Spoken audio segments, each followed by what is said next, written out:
जय श्री कृष्ण। गुरुर्ब्रह्मा गुरुर्विष्णु गुरुर्देवो महेश्वरः गुरुः साक्षात् परब्रह्म तस्मै श्री गुरवे नमः। कृष्णाय वासुदेवाय हरये परमात्मने प्रणतक्लेशनाशाय गोविन्दाय नमो नमः। नमामि सद्गुरुं शान्तं सच्चिदानन्दविग्रहं पूर्णब्रह्मपरानन्दम् ईशमानन्दिवल्लभम्। ॐ पार्थाय प्रतिबोधितां भगवता नारायणेन स्वयं व्यासेन ग्रथितां पुराणमुनिना मध्ये महाभारतम् अद्वैतामृतवर्षिणीं भगवतीम् अष्टादशाध्यायिनीम् अम्ब त्वामनुसन्दधामि भगवत् गीते भवद्वेषिणीम्। नमोऽस्तु ते व्यासविशालबुद्धे फुल्लारविन्दायतपत्रनेत्र येन त्वया भारततैलपूर्णः प्रज्वालितो ज्ञानमयः प्रदीपः प्रपन्नपारिजाताय स्तोत्रवेत्रैकपाणये ज्ञानमुद्राय कृष्णाय गीतामृतदुहे नमः। नारायणं नमस्कृत्य नरं चैव नरोत्तमं देवीं सरस्वतीं व्यासं ततो जयमुदीरये। जय श्री कृष्ण। अथ त्रयस्त्रिंशद अधिक शततमोध्याय राजकुमारों का रंगभूमि में अस्त्र कौशल दिखाना। कल के अध्यायों ने हमने देखा कि द्रोण जी ने पांडव और कौरव दोनों को भी शिक्षा दी है, धनुर्वेद की भी शिक्षा दी है और बाकी सारी शिक्षा दी है। उसमें उन्होंने अर्जुन से कहा है कि मैं तुम्हें सर्वश्रेष्ठ धनुर्धर बनाऊंगा। ब्रह्मशिरा नामक एक अस्त्र भी उनको दिया है और अभी उनका पूरा जो शिक्षा थी वो पूर्ण हो गई। एकलव्य की भी हमने कल कथा देखी और पूरी शिक्षा हो गई है। अभी वो रंगभूमि में आके जो जो उन्होंने सीखा है वो दिखाएंगे। अभी द्रोण जी ने उनको क्या सिखाया वो सब बताएंगे। वैशंपायन जी कहते हैं, भारत, जब द्रोण ने देखा कि धृतराष्ट्र के पुत्र तथा पांडव अस्त्र विद्या की शिक्षा समाप्त कर चुके, तब उन्होंने कृपाचार्य, सोमदत्त, बुद्धिमान बालिक, गंगानंदन भीष्म, महर्षि व्यास तथा विदुर जी के निकट जा धृतराष्ट्र से कहा, राजन, आपके कुमार अस्त्र विद्या की शिक्षा प्राप्त कर चुके हैं। कुरुश्रेष्ठ, यदि आपकी अनुमति हो तो वे अपनी सीखी हुई अस्त्र संचालन की कला का प्रदर्शन करें। यह सुनकर महाराज धृतराष्ट्र अत्यंत प्रसन्न चित्त से बोले। धृतराष्ट्र ने कहा, द्विजश्रेष्ठ भरद्वाज नंदन, आपने राजकुमारों को अस्त्र की शिक्षा देकर बहुत बड़ा कार्य किया है। आप कुमारों की अस्त्र शिक्षा के प्रदर्शन के लिए जब जो समय ठीक समझे, जिस स्थान पर जिस जिस प्रकार का प्रबंध आवश्यक माने, उस तरह की तैयारी करने के लिए स्वयं ही मुझे आज्ञा दे।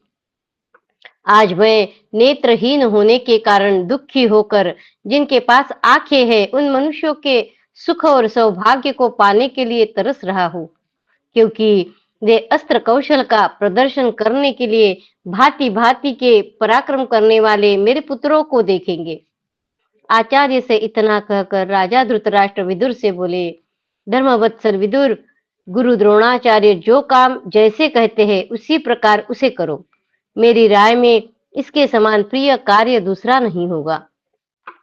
तदनंतर राजा की आज्ञा लेकर विदुर जी आचार्य द्रोण के साथ बाहर निकले। महाबुद्धिमान भरद्वाज नंदन द्रोण ने रंग मंडप के लिए एक भूमि पसंद की और उसका माप करवाया। वह भूमि समतल थी, उसमें वृक्ष या झाड़ झंखाड़ नहीं थे। वह उत्तर दिशा की ओर नीची थी। वक्ताओं में श्रेष्ठ द्रोण ने वास्तु पूजन देखने के लिए डिंडिम घोष करा के वीर समुदाय को आमंत्रित किया और उत्तम नक्षत्र से युक्त तिथि में उस भूमि पर वास्तु पूजन किया। तत्पश्चात उस रंग भूमि में वास्तु शास्त्र के अनुसार विधि पूर्वक एक अति विशाल प्रेक्षागृह की नींव डाली तथा राजा और राजघराने की स्त्रियों के बैठने के लिए वहां सब प्रकार के अस्त्र शस्त्रों से संपन्न बहुत सुंदर भवन बनाए।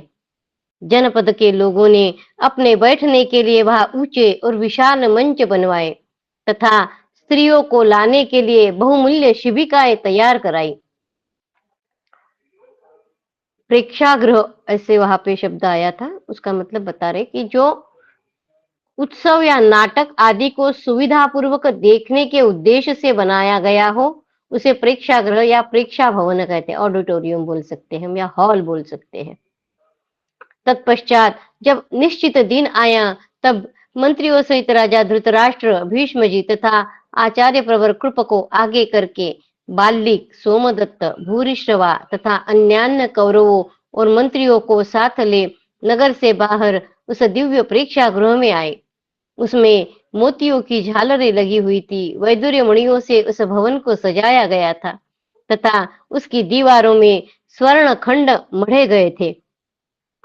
विजयी वीरों में श्रेष्ठ जन्मेजय, परम सौभाग्यशालिनी गांधारी, कुंती तथा राजभवन की सभी स्त्रियां वस्त्र आभूषणों से सज धज कर दास दासियों और आवश्यक सामग्रियों के साथ उस भवन में आई तथा जैसे देवांगनाएं मेरु पर्वत पर चढ़ती है उसी प्रकार वे हर्ष पूर्वक मंचों पर चढ़ गई।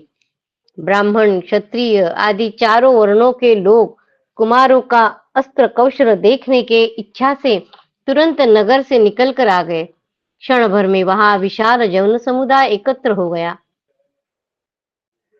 अनेक प्रकार के बाजों के बजने से तथा मनुष्य के बढ़ते हुए कौतूहल से वह जन समूह उस समय क्षुब्ध महासागर के समान जान पड़ता था। तदनंतर श्वेत वस्त्र और श्वेत यज्ञोपवीत धारण किए आचार्य द्रोण ने अपने पुत्र अश्वत्थामा के साथ रंगभूमि में प्रवेश किया। मानो मेघ रहित आकाश में चंद्रमा ने मंगल के साथ पदार्पण किया हो। आचार्य के सिर और दाढ़ी मूछ के बाल सफेद हो गए थे। वे श्वेत पुष्पों की माला और श्वेत चंदन से सुशोभित हो रहे थे। बलवानों में श्रेष्ठ द्रोण ने यथा समय देव पूजा की और श्रेष्ठ मंत्रवेत्ता ब्राह्मणों से मंगल पाठ करवाया।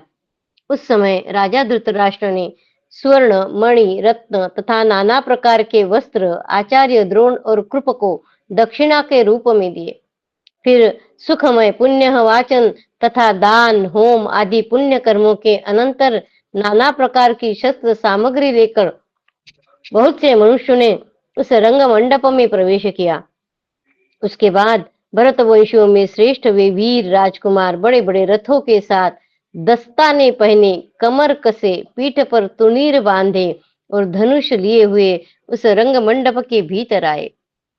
नरश्रेष्ठ युधिष्ठिर आदि उन राजकुमारों ने जेठे छोटे के क्रम से स्थित हो उस रंग भूमि के मध्य भाग में बैठे हुए आचार्य द्रोण को प्रणाम करके द्रोण और कृप दोनों आचार्यों की यथोचित पूजा की। फिर उनसे आशीर्वाद पाकर उन सब का मन प्रसन्न हो गया। तत्पश्चात पूजा के पुष्पों से आच्छादित अस्त्र शस्त्रों को प्रणाम करके कौरवों ने रक्त, चंदन और फूलों द्वारा पुनः स्वयं उनका पूजन किया। अस्त्र यानी मंत्र बोलने के बाद जो फेंकते हैं उसको अस्त्र कहा जाता है। यानी मंत्र से अभिमंत्रित करके जो शस्त्र फेंका जाता है वो अस्त्र होता है, और जो हाथ से चलाया जाता है उसको शस्त्र कहते हैं, और जो मंत्रों से चलाया जाता है उसे अस्त्र कहते हैं। वे सब के सब लाल चंदन से चर्चित तथा लाल रंग की मालाओं से विभूषित थे। सबके रथों पर लाल रंग की पताकाएं थी। सभी के नेत्रों के कोने लाल लाल रंग के थे। तदनंतर तपाए हुए स्वर्ण के आभूषणों से विभूषित एवं शत्रुओं को संताप देने वाले कौरव राजकुमारों ने आचार्य द्रोण की आज्ञा पाकर पहले अपने अस्त्र एवं धनुष लेकर डोरी चढ़ाई और उस पर भांति भांति की आकृति के बाणों का संधान करके प्रत्यंचा का टंकार करते और ताल ठोकते हुए समस्त प्राणियों का आदर किया। तत्पश्चात वे महापराक्रमी राजकुमार वहां परम अद्भुत अस्त्र कौशल प्रकट करने लगे। कितने ही मनुष्य बाण लग जाने के डर से अपना मस्तक झुका देते थे। दूसरे लोग अत्यंत विस्मित होकर बिना किसी भय के सब कुछ देखते थे। वे राजकुमार घोड़ों पर सवार हो अपने अपने नाम के अक्षरों से सुशोभित और बड़ी फुर्ती के साथ छोड़े हुए नाना प्रकार के बाणों द्वारा शीघ्रता पूर्वक लक्ष्य भेद करने लगे। धनुष बाण लिए हुए राजकुमारों के उस समुदाय को गंधर्व नगर के समान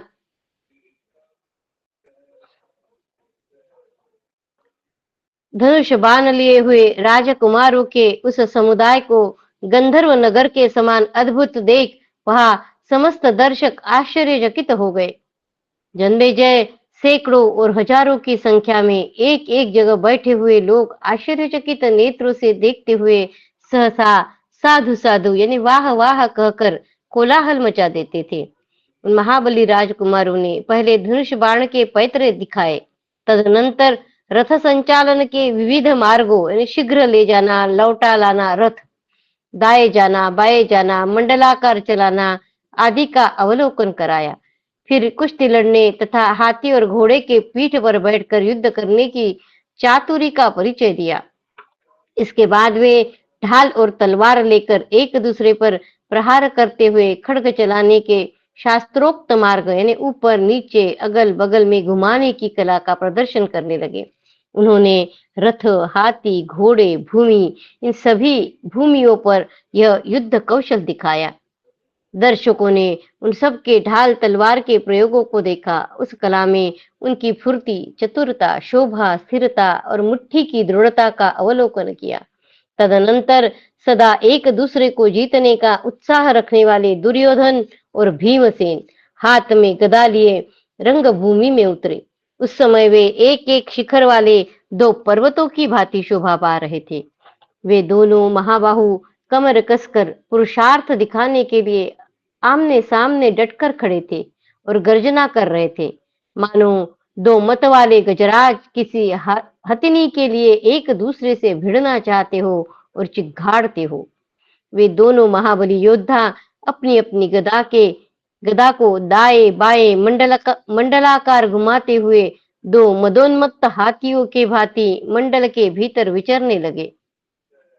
विदुर धृतराष्ट्र को और पांडव जननी कुंती गांधारी को उन राजकुमारों की सारी चेष्टाएं बताती जाती थी। विदुर धृतराष्ट्र को, उनको दिखता नहीं अंधे इसलिए, विदुर धृतराष्ट्र को और कुंती गांधारी को इन राजकुमारों की सारी चेष्टाएं बताती जाती थी।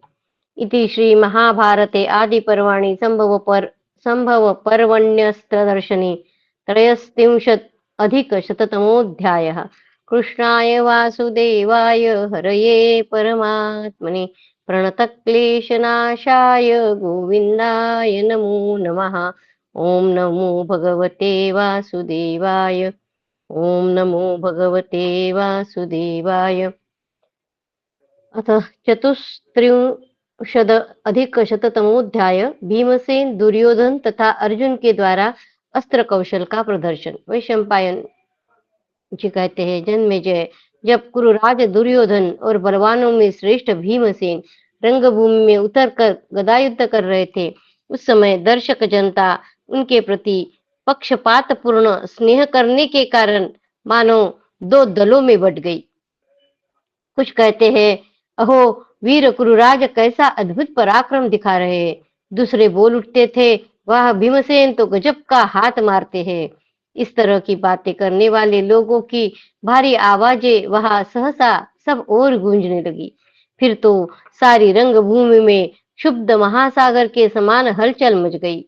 यह देख बुद्धिमान द्रोणाचार्य ने अपने प्रिय पुत्र अश्वत्थामा से कहा।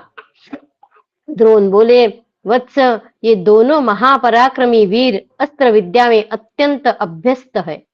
तुम इन दोनों को युद्ध से रोको, जिससे भीमसेन और दुर्योधन को लेकर रंगभूमि में सब और क्रोध न फैल जाए। वैशंपायन जी कहते हैं, जन्मेजय, तदनंतर अश्वत्थामा ने बड़ी वेग से उठकर भीमसेन और दुर्योधन को रोकते हुए कहा, भीम, तुम्हारे गुरु की आज्ञा है। गांधारी नंदन आचार्य का आदेश है। तुम दोनों का युद्ध बंद होना चाहिए। तुम दोनों ही योग्य हो। तुम्हारा एक दूसरे के प्रति वेगपूर्वक आक्रमण अवांछनीय है। तुम दोनों को यह दुस्साहस अनुचित है, अतः इसे बंद करो। इस प्रकार कहकर प्रलयकालीन वायु से विक्षुब्ध उत्ताल तरंगों वाले दो समुद्रों के भांति गदा उठाए हुए दुर्योधन और भीमसेन को गुरुपुत्र अश्वत्थामा ने युद्ध से रोक दिया। तत्पश्चात द्रोणाचार्य ने महान मेघों के समान कोलाहल करने वाले बाजों को बंद कराकर रंगभूमि में उपस्थित हो यह बात कही। दर्शकगण, जो मुझे पुत्र से भी अधिक प्रिय है, जिसने संपूर्ण शस्त्रों में निपुणता प्राप्त की है तथा जो भगवान नारायण के समान पराक्रमी है, उस इंद्र कुमार कुंती पुत्र अर्जुन का कौशल आप लोग देखिए।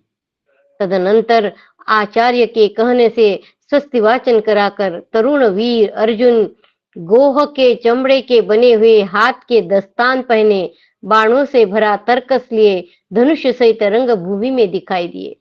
वे श्याम शरीर पर सोने का कवच धारण किए ऐसे सुशोभित हो रहे थे मानो सूर्य, इंद्रधनुष, विद्युत और संध्या काल से युक्त मेघ शोभा पाता हो।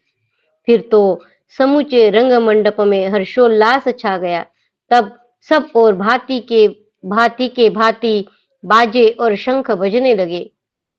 ये कुंती के तेजस्वी पुत्र थे, ये ही पांडु के मझले बेटे हैं, ये देवराज इंद्र की संतान है, ये ही कुरुवंश के रक्षक है, अस्त्र विद्या के विद्वानों में ये सबसे उत्तम है, ये धर्मात्माओं और शीलवानों में श्रेष्ठ है, शील और ज्ञान की तो ये सर्वोत्तम निधि है। उस समय दर्शकों के मुख से तुमुल ध्वनि के साथ निकली हुई ये बातें सुनकर कुंती के स्तनों से दूध और नेत्रों से स्नेह के आंसू बहने लगे। उन दुग्ध मिश्रित आंसुओं से कुंती देवी का वक्षस्थल भीग गया। वह महान कोलाहल धृतराष्ट्र के कानों में भी गूंज उठा। तब नरश्रेष्ठ धृतराष्ट्र प्रसन्न चित्त होकर विदुर से पूछने लगे, विदुर, विक्षुब्ध महासागर के समान यह कैसा महान कोलाहल हो रहा है? यह शब्द मानो आकाश को विदीर्ण करता हुआ रंग भूमि में सहसा व्यक्त हो उठा है। विदुर ने कहा, महाराज, ये पांडुनंदन अर्जुन कवच बांधकर रंग भूमि में उतरे हैं, इसी कारण यह भारी आवाज हो रही है। धृतराष्ट्र बोले, महामते, कुंती रूपी अरणि से प्रकट हुए इन तीनों पांडव रूपी अग्नियों से मैं धन्य हो गया। इन तीनों के द्वारा मैं सर्वथा अनुग्रहित और सुरक्षित हूँ। वैशंपायन जी कहते हैं, जन्मेजय, इस प्रकार आनंद अतिरेक से मुखरित हुआ वह रंग मंडप जब किसी तरह कुछ शांत हुआ, तब अर्जुन ने आचार्य को अपनी अस्त्र संचालन की फुर्ती दिखानी आरंभ की। उन्होंने पहले आग्नेयास्त्र से आग पैदा की, फिर वारुणास्त्र से जल उत्पन्न करके उसे बुझा दिया, फिर वायव्यास्त्र से आंधी चला दी और पर्जन्यास्त्र से बादल पैदा कर दिए। उन्होंने भौमास्त्र से पृथ्वी, पर्वतास्त्र से पर्वतों को उत्पन्न कर दिया, फिर अंतर्धान अस्त्र के द्वारा वे स्वयं अदृश्य हो गए। वे क्षण भर में बहुत लंबे हो जाते और क्षण भर में बहुत छोटे बन जाते थे। एक क्षण में रथ के धूरे पर खड़े होते तो दूसरे क्षण में रथ के बीच में दिखाई देते थे, फिर पलक मारते मारते पृथ्वी पर उतरकर अस्त्र कौशल दिखाने लगते थे। अपने गुरु के प्रिय शिष्य अर्जुन ने बड़ी फुर्ती और खूबसूरती के साथ सुकुमार, सूक्ष्म और भारी निशाने को भी बिना हिलाए डुलाए नाना प्रकार के बाणों द्वारा बींध दिया। रंगभूमि में लोहे का बना हुआ सुअर इस प्रकार रखा गया था कि वह सब ओर चक्कर लगा रहा था। उसे घूमते हुए सुअर के मुख में अर्जुन ने एक ही साथ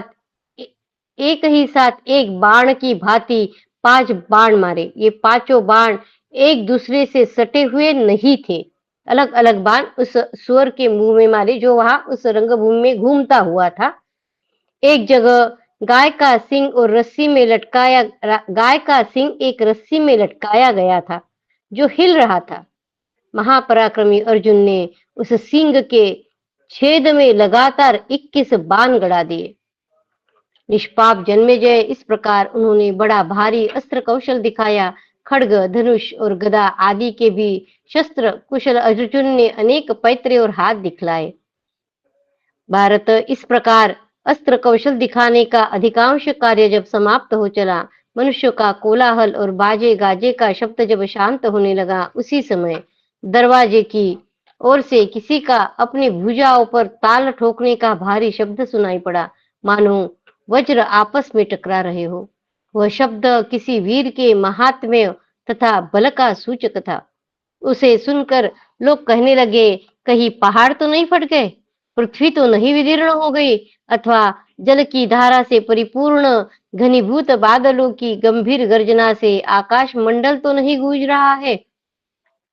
राजन, उस रंग मंडप में बैठे हुए लोगों के मन में क्षण भर में उपर्युक्त विचार आने लगे। उस समय सभी दर्शक दरवाजे की ओर मुंह घुमाकर देखने लगे।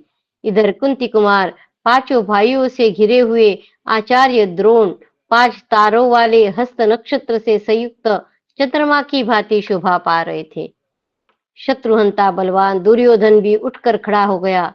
अश्वत्थामा सहित उसके 100 भाइयों ने आकर उसे चारों ओर से घेर लिया। जो व्यक्ति आ रहा था उसको हाथों में आयुध उठाए खड़े हुए अपने भाइयों से घिरा हुआ गदाधारी दुर्योधन पूर्व काल में दानव संहार के समय देवताओं से घिरे देवराज इंद्र के समान शोभा पाने लगा। इति श्री महाभारते आदि पर्वाणि संभव पर्वाणि अस्त्र दर्शने चतुस्त्रिंशद अधिक शततमोऽध्यायः।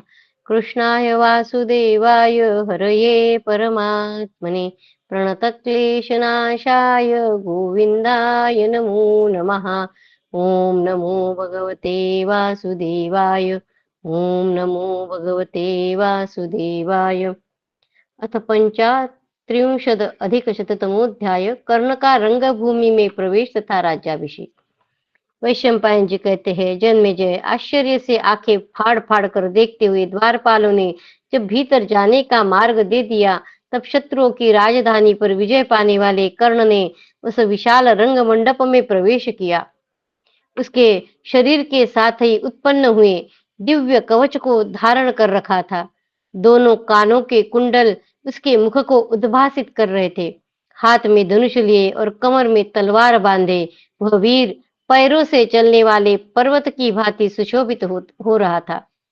कुंती ने कन्यावस्था में ही उसे अपने गर्भ में धारण किया था।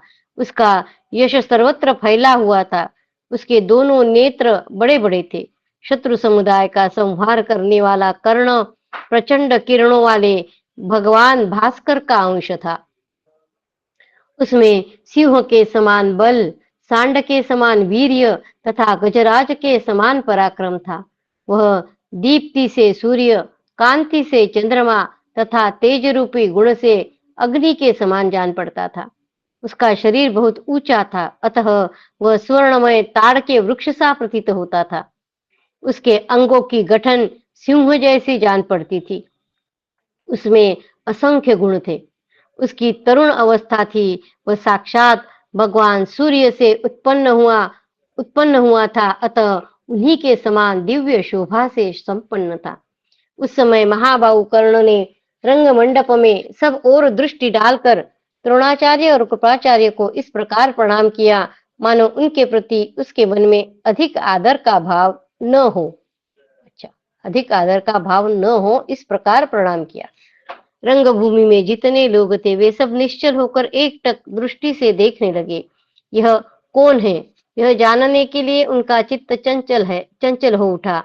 वे सब के सब उत्कंठित हो गए। इतने में ही वक्ताओं में श्रेष्ठ सूर्यपुत्र कर्ण, जो पांडवों का भाई लगता था, अपने अज्ञात भ्राता इंद्र कुमार अर्जुन से मेघ के समान गंभीर वाणी में बोला। कर्ण अर्जुन से बोला, कुंती नंदन, तुमने इस दर्शकों के समक्ष जो कार्य किया है, मैं उससे भी अधिक अद्भुत कर्म कर दिखलाऊंगा। अतः तुम अपने पराक्रम पर गर्व न करो। वक्ताओं में श्रेष्ठ जन्मेजय, कर्ण की बात अभी पूरी ही न हो पाई थी कि सब ओर के मनुष्य तुरंत उठकर खड़े हो गए, मानो उन्हें किसी यंत्र से एक साथ उठा दिया गया हो। उस समय दुर्योधन के मन में बड़ी प्रसन्नता हुई और अर्जुन के चित्त में क्षण भर में लज्जा और क्रोध का संचार हो आया तथा तब सदा युद्ध से ही प्रेम करने वाले महाबली कर्ण ने द्रोणाचार्य की आज्ञा लेकर अर्जुन ने वहां जो जो अस्त्र कौशल प्रकट किया था वह सब कर दिखाया। तदनंतर भाइयों सहित दुर्योधन ने वहां बड़ी प्रसन्नता के साथ कर्ण को हृदय से रका लिया और कहा, दुर्योधन बोला, महाबाहो, तुम्हारा स्वागत है, तुम यहाँ पधारे, यह हमारे लिए बड़े सौभाग्य की बात है। मैं तथा कौरव का यह राज्य सब तुम्हारे है, तुम इनका यथेष्ट उपभोग करो। कर्ण ने कहा, प्रभो, आपने जो कुछ कहा है वह सब पूरा कर दिया, ऐसा मेरा विश्वास है। मैं आपके साथ मित्रता चाहता हूँ और अर्जुन के साथ मेरी द्वंद्व युद्ध करने की इच्छा है। दुर्योधन बोला, शत्रुदमन, तुम मेरे साथ उत्तम भोग भोगो, अपने भाई बंधुओं का प्रिय करो और समस्त शत्रुओं के मस्तक पर पैर रखो। वैशंपायन जी कहते हैं, जन्मेजय, उस समय अर्जुन ने अपने आप को कर्ण द्वारा तिरस्कृत सा मानकर दुर्योधन आदि 100 भाइयों के बीच में अविचल से खड़े हुए कर्ण को संबोधित करके कहा। अर्जुन बोले, कर्ण, बिना बुलाए आने वाले तथा बिना बुलाए बोलने वालों का जो निंदनीय लोक प्राप्त होते हैं, मेरे द्वारा मारे जाने पर तुम उन्हीं लोक में जाओगे। कर्ण को किसी ने बुलाया नहीं था, वो बिना बुलाए अपने आप ही उस रंगशाला में आया था। कर्ण ने तो उन्होंने कहा कि ऐसे जो लोग आते हैं, मेरे द्वारा मारे जाने पर तुम उन्हीं लोगों को प्राप्त करोगे जो निंदनीय है। कर्ण ने कहा, अर्जुन, यह रंग मंडप तो सबके लिए साधारण है, इसमें तुम्हारा क्या लगा है? जो बल और पराक्रम में श्रेष्ठ होते हैं वे ही राजा कहलाने योग्य है। धर्म भी बल का ही अनुसरण करता है। आक्षेप करना तो दुर्बलों का प्रयास है, इससे क्या लाभ है? साहस हो तो बाणों से बातचीत करो। मैं आज तुम्हारे गुरु के सामने ही बाणों द्वारा तुम्हारा सिर धड़ से अलग किए देता हूँ। वैशंपायन जी कहते, राजन, तदनंतर शत्रुओं के नगर को जीतने वाले कुंती नंदन अर्जुन आचार्य द्रोण की आज्ञा ले तुरंत अपने भाइयों से गले मिलकर युद्ध के लिए कर्ण की ओर बढ़े। तब भाइयों सहित दुर्योधन ने भी धनुष बाण ले युद्ध के लिए तैयार खड़े हुए कर्ण को आलिंगन किया। उस समय बक पंक्तियों के व्याज से हास्य की छटा बिखरने वाले बादलों ने बिजली की चमक, गड़गड़ाहट और इंद्रधनुष के साथ समूचे आकाश को ढक लिया। तत्पश्चात अर्जुन के प्रति स्नेह होने के कारण इंद्र को रंगभूमि का अवलोकन करते देख भगवान सूर्य ने भी अपने समीप के बादलों को छिन्न भिन्न कर दिया। तब अर्जुन मेघ की छाया में छिपे हुए दिखाई देने लगे और कर्ण भी सूर्य की प्रभा से प्रकाशित दिखने लगे। इंद्रपुत्र और सूर्यपुत्र। धृतराष्ट्र के पुत्र जिस ओर कर्ण था उसी ओर खड़े हुए तथा द्रोणाचार्य, कृपाचार्य और भीष्म जिधर थे उधर अर्जुन थे। रंगभूमि के पुरुषों और स्त्रियों में भी कर्ण और अर्जुन को लेकर 2 दल हो गए। कुंती भोज कुमारी कुंती देवी वास्तविक रहस्य को जानती थी कि ये दोनों मेरे ही पुत्र हैं, अतः चिंता के कारण उन्हें मूर्छा आ गई। उन्हें इस प्रकार मूर्छा में पड़ी हुई देख सब धर्मों के ज्ञाता विदुर जी ने दासियों द्वारा चंदन मिश्रित जल छिड़कवाकर होश में लाने की चेष्टा की। इससे कुंती को होश तो आ गया, किंतु अपने दोनों पुत्र को युद्ध के लिए कवच धारण किए देख वे बहुत घबरा गई। उन्हें रोकने का कोई उपाय उनके ध्यान में नहीं आया।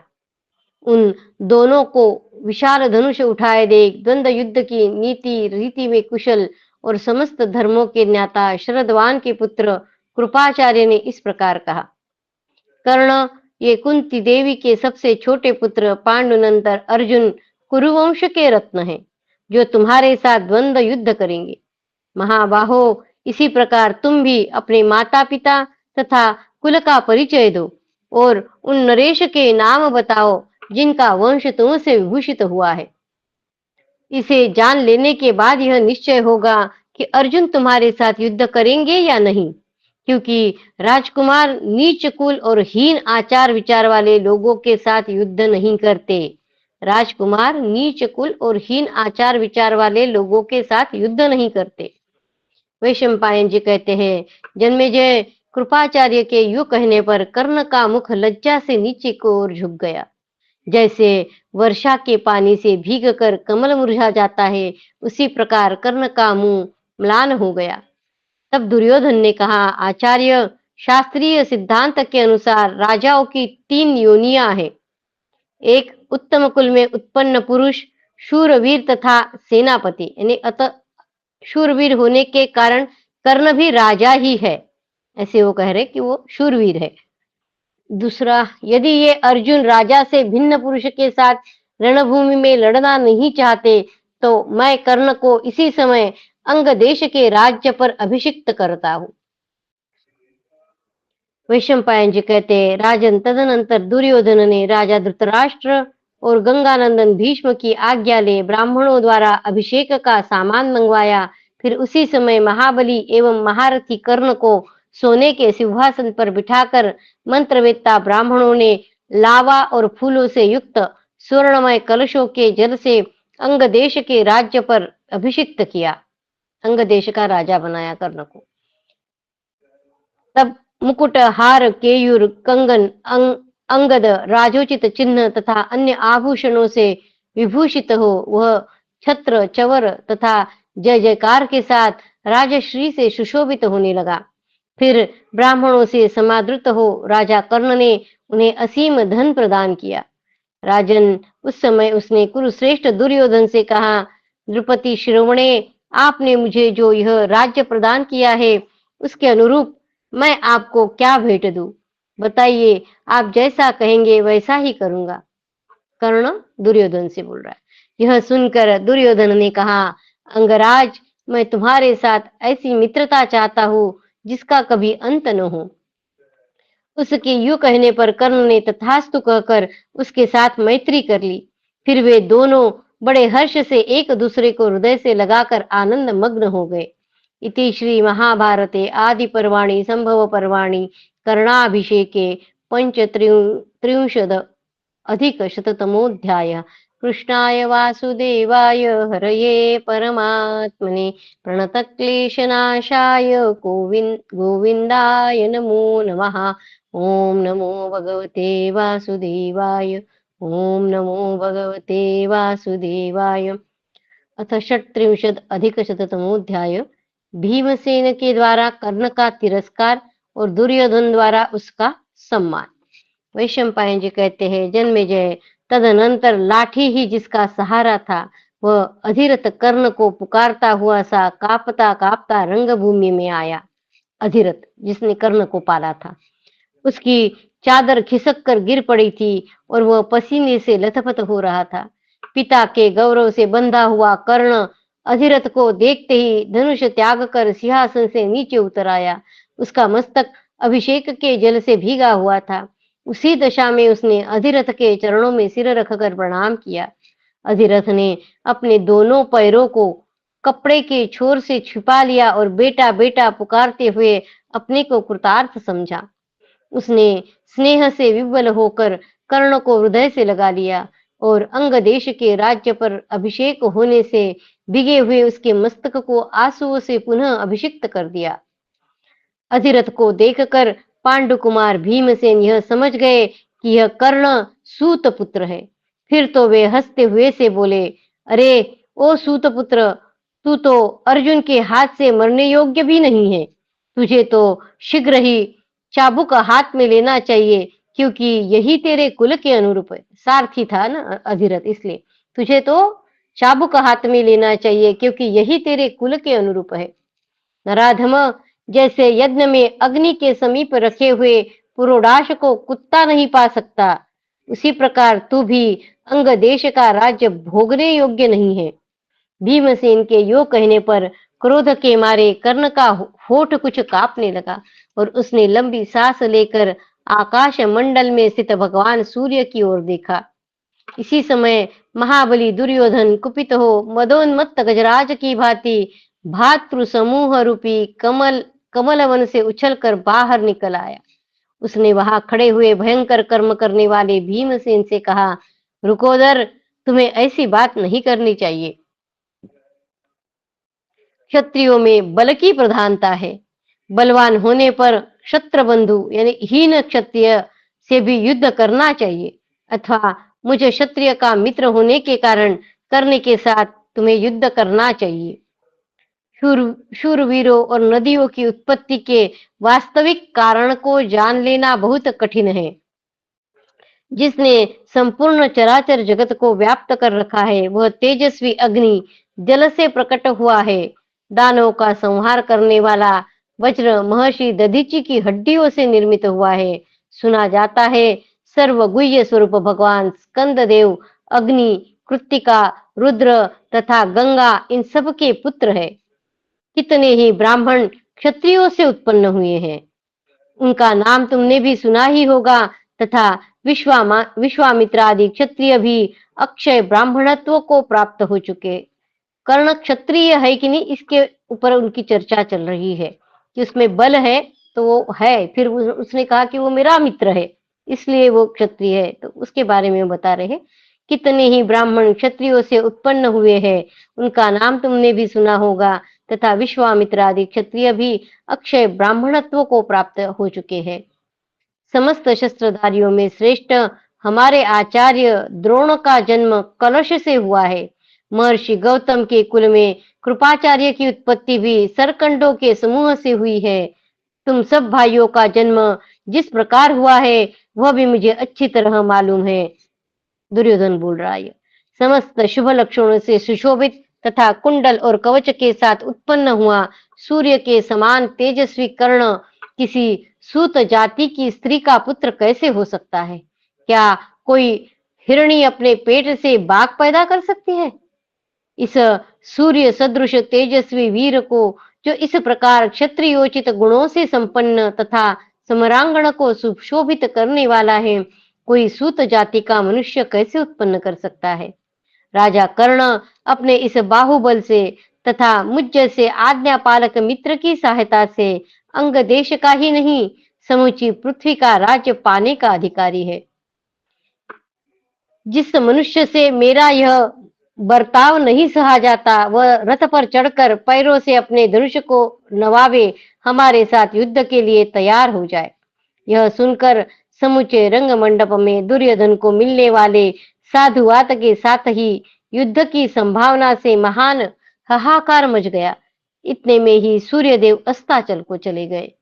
तब दुर्योधन कर्ण के हाथ की अंगुलियां पकड़कर मशाल की रोशनी करा उस रंगभूमि में बाहर निकल गया। राजन, समस्त पांडव भी द्रोण, कृपाचार्य और भीष्म जी के साथ अपने अपने निवास स्थान को चल दिए। भारत उस समय दर्शकों में से कोई अर्जुन की, कोई कर्ण की, कोई दुर्योधन की प्रशंसा करते हुए चले गए। दिव्य लक्षणों से लक्षित अपने पुत्र अंगराज कर्ण को पहचान कर कुंती के मन में बड़ी प्रसन्नता हुई, किंतु वह दूसरों पर प्रकट न हुई। जन्मेजय उस समय कर्ण को मित्र के रूप में पाकर दुर्योधन का भी अर्जुन से होने वाला भय शीघ्र दूर हो गया।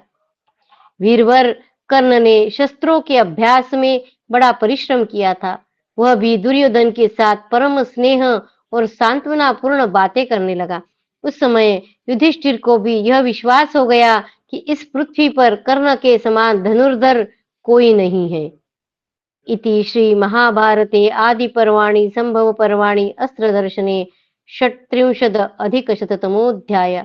कृष्णाय वासुदेवाय हरये परमात्मने प्रणतक्लेशनाशाय गोविन्दाय नमो नमः। ओम नमो भगवते वासुदेवाय। ओम नमो भगवते वासुदेवाय।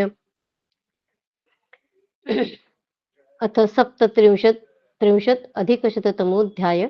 द्रोण का शिष्यों द्वारा द्रुपद पर आक्रमण करवाना, अर्जुन का द्रुपद को बंदी बनाकर लाना और द्रोण द्वारा द्रुपद को आधा राज्य देकर मुक्त कर देना। वैशंपायन जी कहते हैं, राजन, पांडवों तथा धृतराष्ट्र के पुत्रों को अस्त्र विद्या में निपुण देख द्रोणाचार्य ने गुरु दक्षिणा लेने का समय आया जान मन ही मन कुछ निश्चय किया। तदनंतर आचार्य ने अपने शिष्यों को बुलाकर उन सब से गुरु दक्षिणा के लिए इस प्रकार कहा। शिष्यों, पांचाल राज द्रुपद को युद्ध में कैद करके मेरे पास ले आओ। तुम्हारा कल्याण हो, यही मेरे लिए सर्वोत्तम गुरु दक्षिणा होगी। तब बहुत अच्छा कहकर शीघ्रता पूर्वक प्रहार करने वाले वे सब राजकुमार युद्ध के लिए उद्यत हो रथों में बैठकर गुरु दक्षिणा चुकाने के लिए आचार्य द्रोण के साथ ही वहां से प्रस्थित हुए। तदनंतर दुर्योधन, कर्ण, महाबली, युयुत्सु, दुशासन, विकर्ण, जलसंध तथा सुलोचन ये और दूसरे भी बहुत से महापराक्रमी नरश्रेष्ठ क्षत्रिय शिरोमणि राजकुमार पहले मैं युद्ध करूंगा, पहले मैं युद्ध करूंगा, इस प्रकार कहते हुए पांचाल देश में जा पहुंचे और वहां के निवासियों को मारते पीटते हुए महाबली राजा द्रुपद की राजधानी को भी रौंदने लगे। उत्तम रथों पर बैठे हुए वे सभी राजकुमार घुड़सवारों के साथ नगर में घुसकर वहां के राजपथ पर चलने लगे। जन्मेजय उस समय पांचाल राज द्रुपद कौरवों का आक्रमण सुनकर उनकी विशाल सेना को अपनी आंखों देखकर बड़ी उतावली के साथ भाइयों सहित राजभवन से बाहर निकले। महाराज यज्ञसेन यानी द्रुपद द्रुपद और उनके सब भाइयों ने कवच धारण किए। फिर वे सभी लोग बाणों की बौछार करते हुए जोर जोर से गर्जना करने लगे। पहले कौरव गए हैं द्रुपद से लड़ने के लिए। राजा द्रुपद को युद्ध में जीतना बहुत कठिन था। वे चमकीले रथ पर सवार हो कौरवों के सामने जा पहुंचे और भयानक बाणों की वर्षा करने लगे। वैशंपायन जी कहते हैं, जन्मेजय कौरवों तथा अन्य राजकुमारों को अपने बल और पराक्रम का बड़ा घमंड था। इसलिए अर्जुन ने पहले ही अच्छी तरह सलाह करके विप्रवर द्रोणाचार्य से कहा, गुरुदेव इनके पांडव गए ही नहीं है, पहले कौरव गए हैं द्रुपद से युद्ध के लिए। अभी अर्जुन अपने गुरुदेव से कह रहे, गुरुदेव इनके पराक्रम दिखाने के पश्चात हम लोग युद्ध करेंगे। हमारा विश्वास है ये लोग युद्ध में पांचाल राज को बंदी नहीं बना सकते। यो कहकर पाप रहित कुंती नंदन अर्जुन अपने भाइयों के साथ नगर से बाहर ही आधे कोस की दूरी पर ठहर गए। राजा द्रुपद ने कौरवों को देखकर उन पर सब ओर से धावा बोल दिया और बाणों का बड़ा भारी जाल सा बिछाकर कौरव सेना को मूर्छित कर दिया। युद्ध में फुर्ती दिखाने वाले राजा द्रुपद रथ पर बैठकर यद्यपि अकेले ही बाण वर्षा कर रहे थे, तो भी अत्यंत भय के कारण कौरव उन्हें अनेक सा मानने लगे। द्रुपद के भयंकर बाण सब दिशाओं में विचरने लगे। महाराज उनकी विजय होती देख पांचालों के घरों में शंख, भेरी, मृदंग आदि सहस्त्र बाजे एक साथ बज उठे। महान आत्मबल से संपन्न पांचाल सैनिकों का सिंहनाद बड़े जोर से होने लगा। साथ ही उनके धनुष्य की प्रत्यंचाओं का महान टंकार आकाश में फैलकर गूंजने लगा। उस समय दुर्योधन, विकर्ण, सुबाहु, दीर्घलोचन और दुशासन बड़े क्रोध में भरकर बाणों की वर्षा करने लगे। युद्ध में परास्त न होने वाले महान धनुर्धर द्रुपद ने अत्यंत घायल होकर तत्काल ही उन सब की सेनाओं को अत्यंत पीड़ित कर दिया। वे अलात चक्र की भांति सब ओर घूमकर दुर्योधन, विकर्ण, महाबली, कर्ण, अनेक वीर राजकुमार तथा उनकी विविध सेनाओं को बाणों से तृप्त करने लगे। उन्होंने दुशासन को 10, विकर्ण को 20, शकुनी को अत्यंत तीखे 30 मर्मभेदी बाण मारकर घायल कर दिया। तत्पश्चात शत्रुदमन द्रुपद ने कर्ण और दुर्योधन के संपूर्ण अंगों की संधियों में पृथक पृथक 28 बाण मारे। सुबाहु को 5 बाणों से घायल करके अन्य योद्धाओं को भी अनेक प्रकार के सहायकों द्वारा सहसा बींध डाला और तब बड़े जोर से सिंहनाद किया। इस प्रकार क्रोधपूर्वक गर्जना करके संपूर्ण शस्त्रधारियों में श्रेष्ठ पांचाल राज द्रुपद ने शत्रुओं के धनुष, रथ, घोड़े तथा रंग बिरंगी ध्वजाओं को भी काट दिया। तत्पश्चात सारे पांचाल सैनिक सिंह समूह के समान गर्जना करने लगे। फिर तो उस नगर के सभी निवासी कौरवों पर टूट पड़े और बरसने वाले बादलों की भांति उन पर मुसल एवं डंडों की वर्षा करने लगे। उस समय बालक से लेकर बूढ़े तक सभी पुरवासी कौरवों का सामना कर रहे थे। जन्मेजय गुप्तचरों के मुख से यह समाचार सुनकर कि वहां तुमुल युद्ध हो रहा है, कौरव वहां नहीं के बराबर हो गए हैं। पांचाल राज द्रुपद के बाणों से कर्ण के संपूर्ण अंग क्षत विक्षत हो गए हैं। वह भयभीत हो रथ से कूद कर भाग, देखो कर्ण क्या कर रहा है, ये देखते जाएंगे हम आगे आगे। वो अर्जुन से कैसा श्रेष्ठ हूं ऐसे वो बोल रहा था, पर उस रंगभूमि में उन दोनों का सामना हुआ नहीं सूर्य अस्ताचल पर जाने के कारण, और उसे हमेशा लग रहा था कि मैं श्रेष्ठ हूं अर्जुन से। तो अभी अर्जुन वहां पे कर्ण वहां पे है, पर उसकी क्या गत हो रही है ये देखिए। पांचाल राज द्रुपद के बाणों से कर्ण के संपूर्ण अंग क्षत विक्षत हो गए। वह भयभीत होकर रथ से कूदकर भाग चला तथा कौरव सैनिक चीखते चिल्लाते और करहाते हुए हम पांडवों की ओर भागते आ रहे हैं। पांडव लोग पीड़ित सैनिकों का रोमांचकारी आर्तनाद कान में पड़ते ही आचार्य द्रोण को प्रणाम करके रथों पर जा बैठे और शीघ्र वहां से चल दिए। अर्जुन ने पांडुनंदन युधिष्ठिर को यह कहकर रोक दिया कि आप युद्ध न कीजिए। उस समय अर्जुन ने माद्री कुमार नकुल और सहदेव को अपने रक्षक रथ के पहियों का रक्षक बनाया। भीमसेन सदा गदा हाथ में लेकर सेना के आगे आगे चलते थे। तब शत्रुओं का सिंहनाद सुनकर भाइयों सहित निष्पाप अर्जुन रथ की गरगराहट से संपूर्ण दिशाओं को प्रतिध्वनित करते हुए बड़े वेग से आगे बढ़े। पांचालों की सेना उत्ताल तरंगों वाले विक्षुब्ध महासागर की भांति गर्जना कर रही थी। महाबाहु भीमसेन दंडपाणि यमराज की भांति उस विशाल सेना में घुस गए, ठीक उसी तरह जैसे समुद्र में मगर प्रवेश करता है। गदाधारी भीम स्वयं हाथियों की सेना पर टूट पड़े। कुंती कुमार भीम युद्ध में कुशल तो थे ही, बाहुबल में भी उनकी समानता करने वाला कोई नहीं था। उन्होंने काल रूप धारण कर कर गदा की मार से उस गज सेना का संहार आरंभ किया। भीमसेन की गदा से मस्तक फट जाने के कारण वे पर्वतों के समान विशालकाय गजराज लोहू के झरने बहाते हुए वज्र के आघात से पंख कटे हुए पहाड़ों की भांति पृथ्वी पर गिर पड़ते थे। अर्जुन के बड़े भाई पांडुनंदन भीम ने हाथियों घोड़ों एवं रथों को धाराशायी कर दिया। पैदलों तथा रथियों का संहार कर डाला। जैसे ग्वाला वन में डंडे से पशुओं को हाँकता है, उसी प्रकार भीमसेन रथियों और हाथियों को खदेड़ते हुए उनका पीछा करने लगे। वैशंपायन जी कहते हैं, राजन, उस समय द्रोणाचार्य का प्रिय करने के लिए उद्यत हुए पांडुनंद अर्जुन द्रुपद पर बाण समूह की वर्षा करते हुए उन पर चढ़ आए। वे रणभूमि में घोड़ों रथों और हाथियों के झुंडों का सब ओर से संहार करते हुए प्रलयकालीन अग्नि के समान प्रकाशित हो रहे थे। उनके बाणों से घायल हुए पांचाल और सृंजय वीरों ने तुरंत ही नाना प्रकार के बाणों की वर्षा करके अर्जुन को सब ओर से ढक दिया और मुख से सिंहनाद करते हुए उनसे लोहा लेना आरंभ किया। वह युद्ध अत्यंत भयानक और देखने में बड़ा ही अद्भुत था। शत्रुओं का सिंहनाद सुनकर इंद्र कुमार अर्जुन ने उसे सहन न कर सके। उस युद्ध में किरीटधारी पार्थ ने यानी अर्जुन ने बाणों का बड़ा भारी जाल सा बिछाकर पांचालों को आच्छादित और मोहित सा करते हुए उन पर सहसा आक्रमण किया।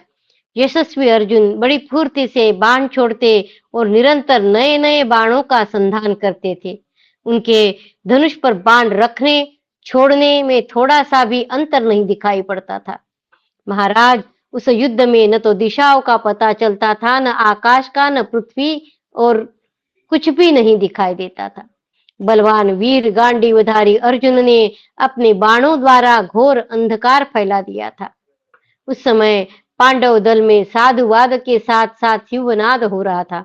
उधर पांचाल राज द्रुपद ने अपने भाई सत्यजित को साथ लेकर तीव्र गति से अर्जुन पर धावा किया, ठीक उसी तरह जैसे शंबासुर ने देवराज इंद्र पर आक्रमण किया था। परंतु कुंती नंदन अर्जुन ने बाणों की भारी बौछार करके पांचाल नरेश को ढक दिया, और जैसे महासिंह हाथियों के युद्धपति को पकड़ने की चेष्टा करता है, उसी प्रकार अर्जुन द्रुपद को पकड़ना ही चाहते थे कि पांचालों की सेना में हाहाकार मच गया। सत्य पराक्रमी सत्यजित ने देखा द्रुपद के भाई सत्य पराक्रमी सत्यजित ने देखा कि कुंती पुत्र धनंजय पांचाल नरेश को पकड़ने के लिए निकट आ रहे हैं, तो वे उनकी रक्षा के लिए अर्जुन पर चढ़ाए। फिर तो इंद्र और बलि की भांति अर्जुन और पांचाल सत्यजित ने युद्ध के लिए आमने सामने आकर सारी सेनाओं को क्षोभ में डाल दिया। तब अर्जुन ने 10 मर्मभेदी बाणों द्वारा सत्यजित पर बलपूर्वक गहरा आघात करके उन्हें घायल कर दिया। यह अद्भुत सी बात हुई।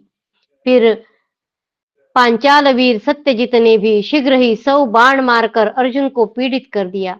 उनके बाणों की वर्षा से आच्छादित होकर महान वेगशाली महारथी अर्जुन ने धनुष की प्रत्यंचा को झाड़ पोंछ कर बड़े वेग से बाण छोड़ना आरंभ किया और सत्यजित के धनुष को काटकर वे राजा द्रुपद पर चढ़ाए। तब सत्यजित ने दूसरा अत्यंत वेगशाली धनुष लेकर तुरंत ही घोड़े सारथी एवं रथ सहित अर्जुन को बींध डाला। युद्ध में पांचाल वीर सत्यजित से पीड़ित हो अर्जुन उनके पराक्रम को न सह सके और उनके विनाश के लिए उन्होंने शीघ्र ही बाणों की झड़ी लगा दी। सत्यजित के घोड़े, ध्वजा, धनुष, मुट्ठी तथा पार्श्व रक्षक एवं सारथी दोनों को अर्जुन ने क्षत विक्षत कर दिया। इस प्रकार बार बार धनुष के छिन्न भिन्न होने और घोड़े के मारे जाने पर सत्यजित समर भूमि से भाग गए। राजन, उन्हें इस तरह युद्ध से विमुख हुआ देख पांचाल नरेश द्रुपद ने पांडुनंदन अर्जुन पर बड़े वेग से बाणों की वर्षा प्रारंभ की। तब विजयी वीरों में श्रेष्ठ अर्जुन ने उनसे बड़ा भारी युद्ध प्रारंभ किया। उन्होंने पांचाल राज का धनुष काटकर उनकी ध्वजा को भी धरती पर काट गिराया। फिर 5 बाणों से उनके घोड़ों और सारथी को घायल कर दिया। द्रुपद तत्पश्चात उस कटे हुए धनुष को त्याग कर जब वे दूसरा धनुष और तुनीर लेने लगे, उस समय अर्जुन ने म्यान से तलवार निकालकर सिंह के समान गर्जना की और सहसा पांचाल नरेश के रथ के डंडे पर कूद पड़े। इस प्रकार द्रुपद के रथ पर चढ़कर निर्भीक अर्जुन ने जैसे गरुड़ समुद्र को क्षुब्ध करके सर्प को पकड़ लेता है, उसी प्रकार उन्हें अपने काबू में कर लिया। तब समस्त पांचाल सैनिक भयभीत हो 10 दिशाओं में भागने लगे। समस्त सैनिकों को अपना बाहुबल दिखाते हुए अर्जुन सिंहनाद करके वहां से लौटे। अर्जुन को आते देख सब राजकुमार एकत्र हो महात्मा द्रुपद के नगर का विध्वंस करने लगे। तब अर्जुन ने कहा, भैया भीमसेन, राजाओं में श्रेष्ठ द्रुपद कौरव वीरों के संबंधी है, अतः इनकी सेना का संहार न करो, केवल गुरु दक्षिणा के रूप में द्रोण के प्रति महाराज द्रुपद को ही दे दो। वैशंपायन जी कहते हैं, जन्मेजय उस समय अर्जुन के मना करने पर महाबली भीमसेन युद्ध धर्म से तृप्त न होने पर भी उससे निवृत्त हो गए। भरत श्रेष्ठ जन्मेजय, उन पांडवों ने यज्ञसेन द्रुपद को मंत्रियों सहित संग्राम भूमि में बंदी बनाकर द्रोणाचार्य को उपहार के रूप में दे दिया। उनका अभिमान चूर हो गया था, धन छीन लिया गया था द्रुपद का और पूर्ण रूप से वे वश में आ चुके थे। उस समय द्रोणाचार्य ने मन ही मन पिछले वैर का स्मरण करके राजा द्रुपद से कहा, द्रुपद और द्रोण जब छोटे थे तो आपस में अध्ययन और खेलते थे। जब द्रुपद राजा हो गया और द्रोण उनके पास गए थे तो उन्होंने उनको धुतकार दिया कि मैत्री आपस में जो बराबरी की उनसे मैत्री होती है, ऐसा कहकर द्रोण का अपमान किया था। और तब से द्रोण के मन में ये था कि मैं द्रुपद को पकड़ कर लेके आऊंगा, और तो वह जो बात है वो अर्जुन ने उनकी पूरी कर दी है। राजन, मैंने बलपूर्वक तुम्हारे राष्ट्र को रौंद डाला, द्रोण कह रहे, तुम्हारे राजधानी मिट्टी में मिला दी। अब तुम शत्रु के वश में पड़े हुए जीवन को लेकर यहाँ आए हो, बोलो अब पुरानी मित्रता चाहते हो क्या? द्रोण पूछ रहे द्रुपद से। यो कहकर द्रोणाचार्य कुछ हंसे, उसके बाद फिर उनसे इस प्रकार बोले, वीर, प्राणों पर संकट आया जानकर भयभीत न हो, हम क्षमाशील ब्राह्मण हैं। क्षत्रिय शिरोमणे, तुम बचपन में मेरे साथ आश्रम में जो खेले कूदे हो उससे तुम्हारे ऊपर मेरा स्नेह और प्रेम बहुत बढ़ गया है। नरेश्वर, मैं पुनः तुमसे मैत्री के लिए प्रार्थना करता हूँ। राजन, मैं तुम्हें वर देता हूँ, तुम इस राज्य का आधा भाग मुझसे ले लो। सब कुछ छीन के लेके आए हैं पांडव वहां से, तो सारा राज्य द्रोण का हो गया, तो वो कह रहे कि आधा राज्य मैं तुम्हें देता हूँ। यज्ञसेन, तुमने कहा था जो राजा नहीं है वो राजा का मित्र नहीं हो सकता, इसलिए मैंने तुम्हारा राज्य लेने का प्रयत्न किया है। गंगा के दक्षिण प्रदेश के तुम राजा हो और उत्तर भूभाग का राजा मैं हूँ। पांचाल, अब यदि उचित समझो तो मुझे अपना मित्र मानो। द्रुपद ने कहा, ब्राह्मण, आप जैसे पराक्रमी महात्माओं में ऐसी उदारता का होना आश्चर्य की बात नहीं है। मैं आपसे बहुत प्रसन्न हूँ और आपके साथ सदा बनी रहने वाली मैत्री एवं प्रेम चाहता हूँ। वैशंपायन जी कहते हैं, भारत, द्रुपद के यूं कहने पर द्रोणाचार्य ने उन्हें छोड़ दिया और प्रसन्न चित्त होकर उनका आदर सत्कार करके उन्हें आधा राज्य दे दिया। तदनंतर राजा द्रुपद दीनता पूर्ण हृदय से गंगा तटवर्ती अनेक जनपदों से युक्त माकंदीपुरी में तथा नगरों में श्रेष्ठ काम्पिल्य नगर में निवास एवं चर्मणवती नदी के दक्षिणा तटवर्ती पांचाल देश का शासन करने लगे। इस प्रकार द्रोणाचार्य ने द्रुपद को परास्त करके पुनः उनकी रक्षा की। द्रुपद को अपने क्षात्र बल के द्वारा द्रोणाचार्य की पराजय होती नहीं दिखाई दी। द्रुपद को अपने क्षात्र बल के द्वारा द्रोणाचार्य की पराजय होती नहीं दिखाई दी। वे अपने को ब्राह्मण बल से हीन जानकर ब्राह्मण बल से हीन जानकर द्रोणाचार्य को पराजित करने के लिए शक्तिशाली पुत्र प्राप्त करने की इच्छा से पृथ्वी पर विचरने लगे। अभी यह युद्ध हो गया, द्रुपद को छोड़ दिया द्रोणाचार्य ने, फिर भी जो द्रुपद के मन में क्या चल रहा है, अपने क्षात्र बल के द्वारा द्रोणाचार्य की पराजय होती नहीं दिखाई दी थी उनको। राजा होने के बाद में, क्षत्रिय होने के बाद में भी द्रोणाचार्य की पराजय नहीं दिखाई दी थी, इसलिए उन्होंने क्या किया, अपने को ब्राह्मण बल से हीन, कि मैं ब्राह्मण नहीं हूं ऐसे उनको लगा, हीन जानकर द्रोणाचार्य को पराजित करने के लिए शक्तिशाली पुत्र प्राप्त करने की इच्छा से पृथ्वी पर विचरने लगे। अब उनके मन में यह आशा आने लगी कि मैं अब ऐसा पुत्र प्राप्त करूंगा जो द्रोणाचार्य को मार सके। ये द्रुपद के मन में चल रहा है। इधर द्रोणाचार्य ने उत्तर पांचालवर्ती अहिच्छत्र नामक राज्य को अपने अधिकार में कर लिया। राजन, इस प्रकार अनेक जनपदों से संपन्न अहिच्छत्रा नाम वाली नगरी को युद्ध में जीतकर अर्जुन ने द्रोणाचार्य को गुरु दक्षिणा में दे दिया। इति श्री महाभारते आदि पर्वाणि संभव पर्वाणि द्रुपद शासने सप्तत्रिंशद अधिकशततमोऽध्यायः। कृष्णाय वासुदेवाय हरये परमात्मने प्रणतक्लेशनाशाय गोविन्दाय नमो नमः। ॐ नमो भगवते वासुदेवाय। ॐ नमो भगवते वासुदेवाय। भव भवे यथा भक्तिः पादयोस्तव जायते तथा कुरुष्व देवेश नाथस्त्वं नो यत प्रभो। नाम संकीर्तनं यस्य सर्वपापप्रणाशनं प्रणामो दुःखशमनस् तं नमामि हरिं परं त्वदीयं वस्तु गोविन्द तुभ्यमेव समर्पये। तेन त्वदङ्घ्रिकमले रतिं मे यच्छ शाश्वतीम्। ॐ पूर्णमदः पूर्णमिदं पूर्णात् पूर्णमुदच्यते पूर्णस्य पूर्णमादाय पूर्णमेवावशिष्यते। ॐ शान्ति शान्ति शान्तिः। हरि ओम तत्सत्। श्री कृष्णार्पणमस्तु। श्री गुरुभ्यो नमः। जय श्री कृष्ण। हरिओम। जय श्री जय श्री कृष्ण। कृष्ण। हरिओम। जय नारायण।